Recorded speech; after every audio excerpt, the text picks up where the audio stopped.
नमस्कार मैत्रिणींनो, कविताच क्रिएशनमध्ये तुमच्या सगळ्यांचं स्वागत आहे.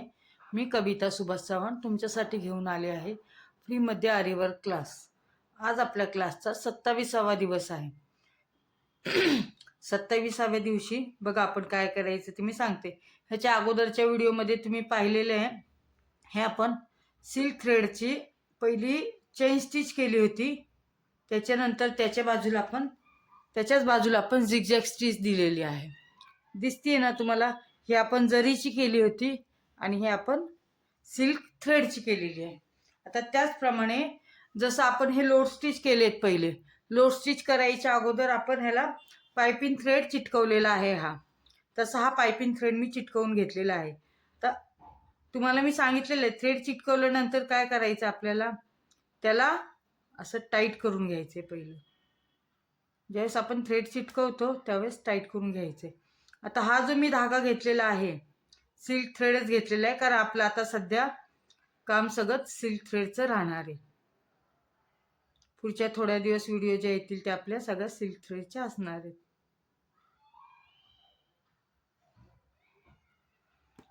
असं सिल्क थ्रेडने हे पक्क करून आपण घ्यायचे. ह्याच्यासाठी मी काय केलेलं आहे, सिल्क थ्रेड जो घेतलेला आहे तो पहिलाच जसं आपलं पहिला सांगितलं त्याप्रमाणे डबल करून घेतलेला आहे. आणि तुम्हाला मी सांगितलं होतं की अशी आपण काही पण चिटकवलं, समजा स्टोन चेन चिटकवली किंवा पायपिंग थ्रेड, हा जो पायपिंग थ्रेड हा चिटकवला, तर चिटकवल्यानंतर आपण असं सोडून द्यायचं नाही. ते आपल्याला वर्क असं पक्क धाग्याने करून घ्यायचे. आपण जो नॉर्मल आपला शिलाईचा धागा आहे त्याने सुद्धा करू शकतो. पण मी म्हटलं आता सिल्क थ्रेडचंच काम आहे, हा पण धागाच आहे, तर आपण ह्यानेच आपलं काम पक्क करून घेऊ. अशा प्रकारे आपल्याला हे पक्क करून हा धागा, आणि तुम्हाला दिसेलही, त्याच्यामुळं म्हटलं कलरफुलच धागा राहू दे. अशा प्रकारे आपण पक्का करून घेतोय.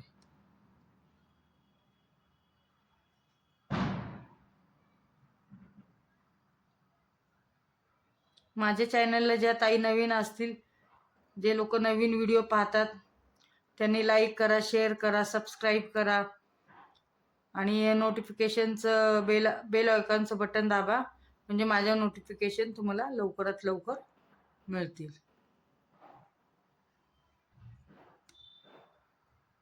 कमेंटमध्ये पण सांगा, मी व्हिडिओ पाठवते त्या कशा वाटतात तुम्हाला. मलाही थोडं प्रोत्साहन भेटेल. मग छान वाटतं मलाही की चला आपलं व्हिडिओ कोणतरी पाहतंय, कोणतरी काहीतरी शिकतंय, मला पण छान वाटतं. आता आपण इथनं लोड स्टिच आज आपण करणार आहोत. ते लोड स्टिच जसं हे आपण केलेलं आहे, लोड स्टिचच हे, पण हे जे आहे ते लोड स्टिचच आहे. त्याचप्रमाणे आपण आज थ्रेडचं लोड स्टिच करणार आहे. त्याच्यासाठी काय करायचं, आपल्याला इथंच पहिला एक छोटासा टाका मारून घ्यायचा आहे क्रॉसमध्ये, आणि आपला धागा डबल आहे हे कायम लक्षात ठेवायचं आहे. टाके घेताना डबल आले पाहिजेत. या गोष्टींचं थोडं, ही गोष्ट बारकाईने लक्ष देऊन करायची. हे बघा, आता घेतल्यानंतर मी इथं अशी क्रॉस गेली ह्या साईडला, आणि परत एक टाका दिला, त्याच्या बाजूला एक छोटा टाका दिला, परत मी रिटर्न आल्यावर एक टाका द्यायचा आहे, त्याच्या बाजूला एक छोटासा टाका द्यायचा आहे.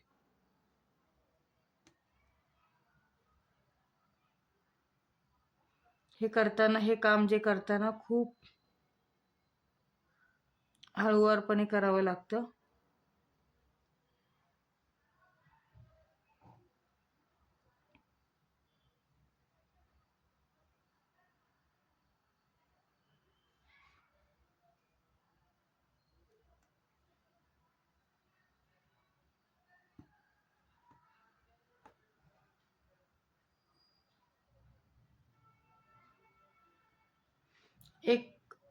एक मोठा टाका ह्याच्या बाजूने घ्यायचा असा, जी आपण खाली पायपिंग थ्रेड लावलाय तो थ्रेड आपल्याला पूर्ण ह्या धाग्याने झाकून टाकायचा आहे. तर मग आपण ह्या साईडला, त्याच्या अपोजिट साईडला घेतला एक टाका मोठा आणि त्याच्या बाजूने एक छोटासा टाका घ्यायचा आहे परत. हा घेतल्यानंतर परत आपल्याला रिटर्न ह्या साईडला यायचे, ह्या साईडला यायचे आणि ह्या साईडला आल्यावर पण आपल्याला सेम तसाच पहिला टाका मोठा घेतलेला आहे आणि त्याच्या बाजूला तो टाका जो आहे तो टाईट करण्यासाठी आपल्याला एक अजून छोटा टाका घ्यायचा आहे. जर आपण तो छोटा टाका घेतला नाही, हा जो आपण मोठा टाका घेतलाय तो टाईट बसत नाही, तो लूज बसतो आणि तो टाका असा उलटा परत फिरतो. त्याच्यामुळे आपल्याला इथे एक छोटासा टाका घेऊन टाईट करायचं आहे. लोड स्टिचला थोडा वेळच लागतो. धागा अडकल्यानंतर तुटावा नाही म्हणून तो हळूवारपणे आपल्याला हाताळावा लागतो. अशा प्रकारे रिटर्न ह्या साईडला यायचं आपल्याला.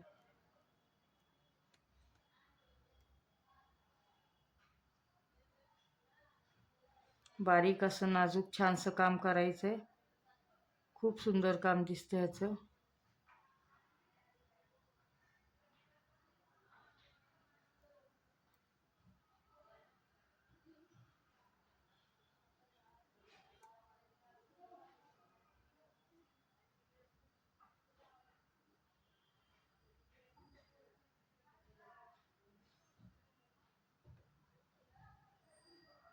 खूप ताईंच्या कमेंट आल्या की तुमचं क्लास पाहून असं वाटायला लागलं की तुमच्याकडंच आरीवर्कचा क्लास लावावा.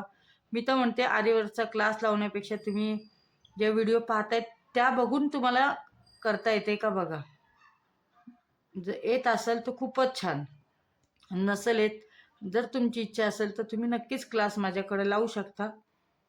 मी तुम्हाला छान शिकवणार आहेच आणि ते केल्यानंतर तर तुमचा एक छोटासा बिझनेस नक्कीच तुम्ही स्टार्ट करू शकता, हे त्याची मी खात्री देते तुम्हाला, जर माझ्याकडे तुम्ही क्लास लावला तर. अशा प्रकारे आपल्याला हे लोड स्टिच कंटिन्यू ठेवायचे. बघा, टाका मात्र दोन्ही घ्यायचे धागे हातात. धागा एकच घ्यायचा, एक सोडून द्यायचा असं करायचं नाही. आपल्या कामाला वेळ लागला तर चालेल, पण आपल्याला कामात फिनिशिंग पाहिजे, हे मात्र लक्षात ठेवायचं. ही गोष्ट कायम लक्षात राहिलीच पाहिजे की कामाला फिनिशिंग येणं सगळ्यात महत्त्वाचं आहे आपल्याला.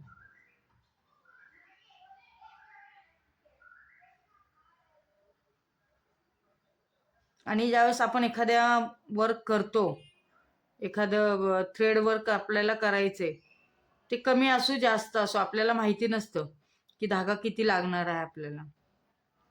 त्यावेळेस काय करायचं, एक रीळ न आणता 2 रीळ आणायचे. कधीही थ्रेडचं वर्क असलं तर त्यावेळेस आपल्याला 2 रीळ आणायचे आणि ते दोन्ही रीळ जसे मी तुम्हाला सांगितलं की हे आता मी दोन धागे घेतलेत, ते दोन्ही रीळ आपल्याला काय यूज करायचे, एकसाथ ते वापरायचे.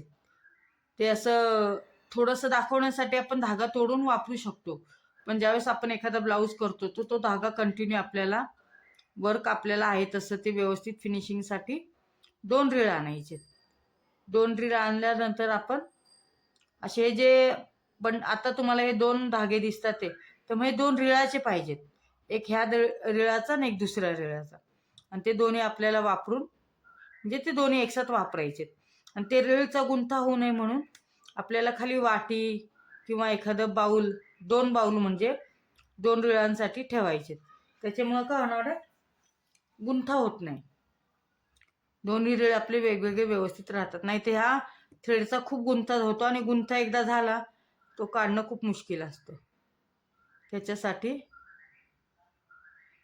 आणि समजा चुकून आपण एकच रीळ आणला आणि आपण ब्लाऊज करता करता तो रीळ संपला, तसा जर मॅचिंगचा चुकून जर आपल्याला रीळ परत भेटला नाही तर खूप मोठा प्रॉब्लेम होऊ शकतो. त्याच्यामुळे आपल्याला कंपल्सरी आपण आणतानाच 2 रीळ आणायचे कधीही. ही एक छोटीशी टिप आहे, पण ही खूप महत्त्वाची, हे कोणी तुम्हाला सांगणार नाही. ह्या गोष्टी तुम्हाला कोणी सांगणार नाहीत. ज्यावेळेस आपल्याला असं कधीतरी वेळ अडचण येईल त्यावेळेस कळतं, अरे मी हे 2 रीळ घेतले असते तर बरं झालं असतं. त्याच्यामुळं कधी पण 2च रीळ घ्यायचे आपण. कोणताही कलर, आणि हे वाया न जाणार आहे. आपण जर कायमचं स्वरूपी काम करतोय तर ह्या गोष्टी आपल्या कधीच वाया जाणार नाहीयेत.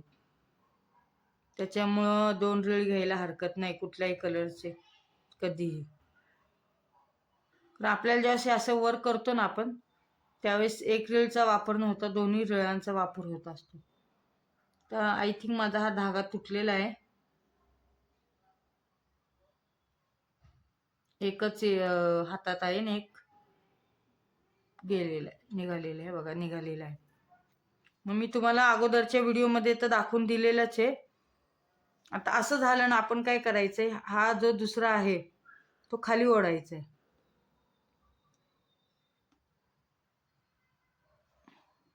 असं चैनी आपल्या सुईचं टोक उलटं घालून खाली ओढून घ्यायचा आहे तो धागा. सुईचं टोक उलटं घालून खाली ओढून घ्यायचं आहे तो धागा. आणि हा जो धागा आहे तुटका तो पण, जेणेकरून हे असं न राहता ह्याची गाठ मारून टाकायची खाली.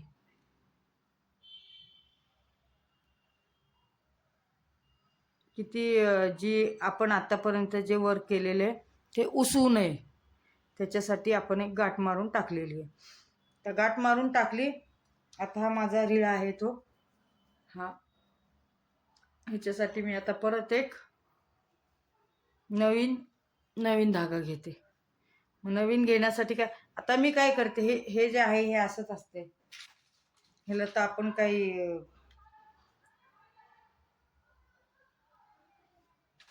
हे बघा, हा जो आहे आता गाठ मारून आपण सुरुवात केलेली नवीन ह्याची.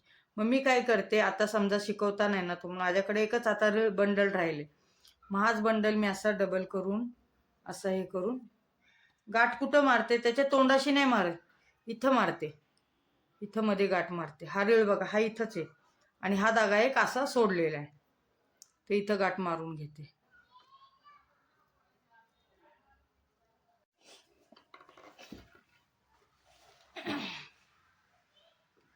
अशा प्रकारे आपण हा धाग्याला गाठ मारून घेतली, अशी मारून घेते मी. आणि त्याच्यानंतर मग हा धागा आपण खाली टाकतो. आता पहिला आपला धागा तुटल्यामुळे आपण ते गाठ मारून, खाली गाठ मारून पुढं नवीन धागा घेतलेला आहे. गाठ कशी मारायची मी तुम्हाला खाल्ल्यानंतर दाखवते. जे आहे तेच आपलं स्टिचिंग आपण कंटिन्यू करायचंय. आणि कसं आहे, आपण ज्यावेळेस जास्त धागा वर घेतो ना, त्यावेळेस आपल्या कपड्याला पण होलं पडतात. हे पण लक्षात घ्या. ज्यावेळेस आपण खूप जास्त धागा घेतो तो परत खाली ढकलतो. जसं मी चेन स्टिच करताना अनेक ताईंना प्रश्न पडला होता तो, तेच तसं केलं तर आपण, तसं जर केलं तर कपड्याला होलं पडतात आपल्या खूप. त्याच्यामुळे जेवढा लागेल तेवढाच धागा आपण शक्यतो वर काढायचा, जास्तीचा धागा आपण वर काढायचा नाही.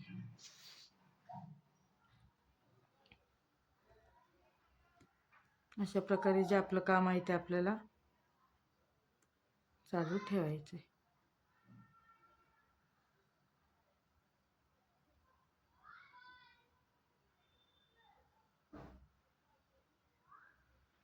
एक टाका टाकायचा आहे, मोठा टाका टाकल्यानंतर त्याच्या बाजूला छोटा टाका घ्यायचा आहे, तोच टाका परत त्याच्या पुढनं घ्यायचा आहे मोठा, आणि त्याच्या बाजूला एक छोटा टाका.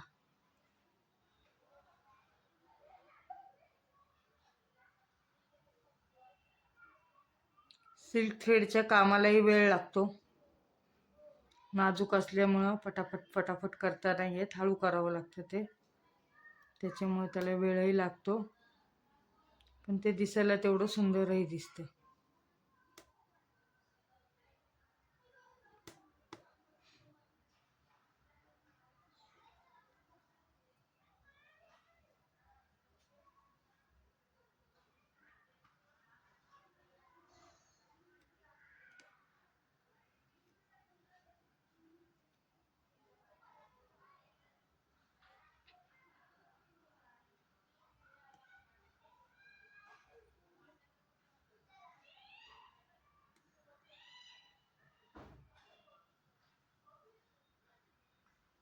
अशा प्रकारे हे पूर्ण लाईन आपल्याला कंप्लीट करून घ्यायची सिल्क थ्रेडची.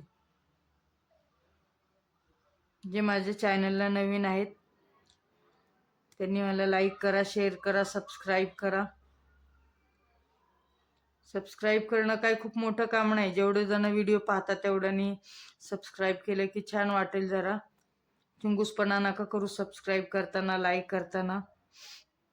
जसं तुम्ही पर्सनली मला कॉल करून विचारता, मी सगळी माहिती सांगतेच तुम्हाला, तसंच तुम्ही मला हक्काने सबस्क्राईब पण करा, लाईक करा. माझे व्हिडिओ पहा तुम्ही छान. मध्ये स्किप नका करू, कारण व्हिडिओ जर स्किप केली तर खूप महत्त्वाची माहिती तुमच्याकडनं मिस होऊ शकते. कारण मध्ये मध्येच मी त्या टिप्स सगळ्या देत असते. अशा अशा प्रकारे छान लोड स्टिच आपल्याला तयार करून घ्यायचे पूर्णपणे.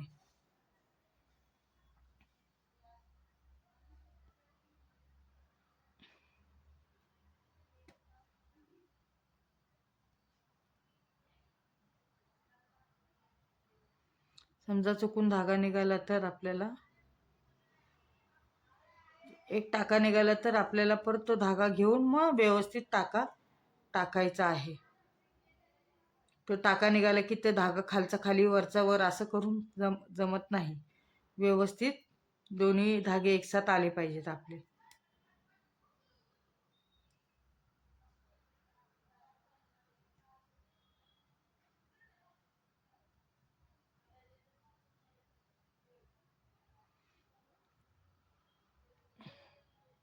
असेच क्रिएटिव्ह व्हिडिओ पाहण्यासाठी तुम्ही माझा व्हिडिओ पाहत जा सगळ्याजणी छानपैकी, आणि काहीतरी शिका त्याच्यातनं. शिकण्यासारखं खूप आहे आणि शिकू तेवढं कमी आहे आजच्या युगामध्ये. जेवढं शिकाल तेवढं कमी आहे. त्याच्यामुळं प्रयत्न करा. छान बिझनेस आहे.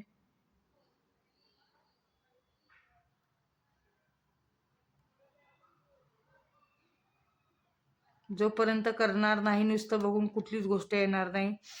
करू करू म्हटलं तरी जमत नसतं. त्याच्यामुळं सुरुवात करायची, पटकन सुरुवात करायची.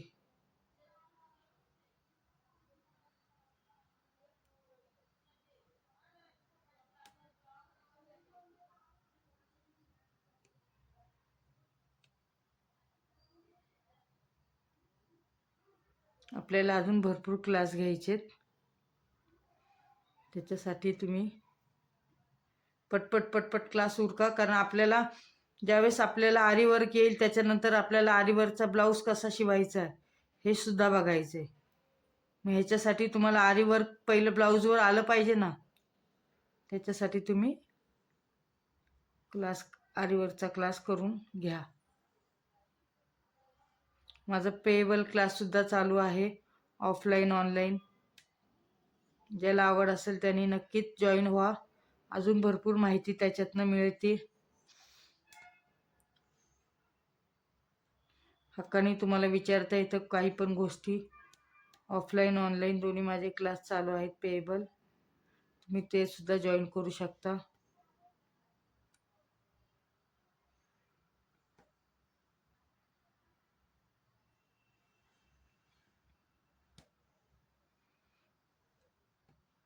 अशा प्रकारे आपल्याला ही लोड स्टिच कंटिन्यू करायची आहे. आता मी तुम्हाला पहिलं सांगितलेलं आहे की आपण दरवेळेस मी अर्धवट व्हिडिओ जरी दाखवली तरी ती पुढच्या व्हिडिओ ज्यावेळेस पुढची व्हिडिओ तुम्ही पाहता माझी, त्यावेळेस हे जे आहे हे मी कंप्लीट करते. तसं तुम्ही पण कुठलेही अर्धवट न ठेवता पूर्णपणे कंप्लीट करायचं आपल्याला. पूर्ण लोड स्टिच झाली आहे. लोड स्टिच झाल्यानंतर काय करायचं, हे जी लोड स्टिच केली आहे पूर्ण ह्याच्या बाजूनी सेकडनं आपल्याला चेन स्टिच करून घ्यायची आहे. ती डबल धाग्यानेच आपल्याला करायची आहे. अशा प्रकारे चेन स्टिच करून घ्यायची आपल्याला,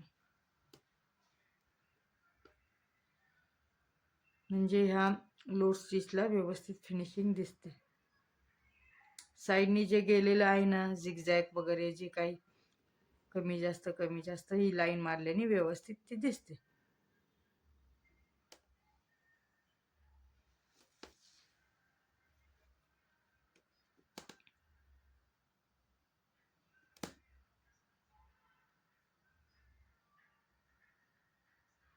धागा निसटला तर आपल्याला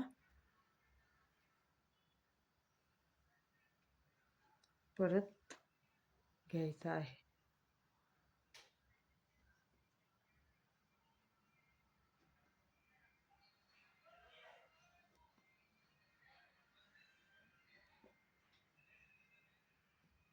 अशा प्रकारेच आपल्याला या पूर्ण राऊंडला लोड स्टिच करून घ्यायची. पूर्ण इकडनं घ्यायची अशी. आता ही लोड स्टिच केलेली बघा तुम्हाला, ही जी मी चेन स्टिच केलेली कसं व्यवस्थित दिसतंय आणि हे पुढं बघा कसं दिसतंय. मग आपण पूर्ण असं पूर्ण राऊंड करून घेणार आहोत ह्याचा. एवढाच व्हिडिओ आपला. थँक्यू.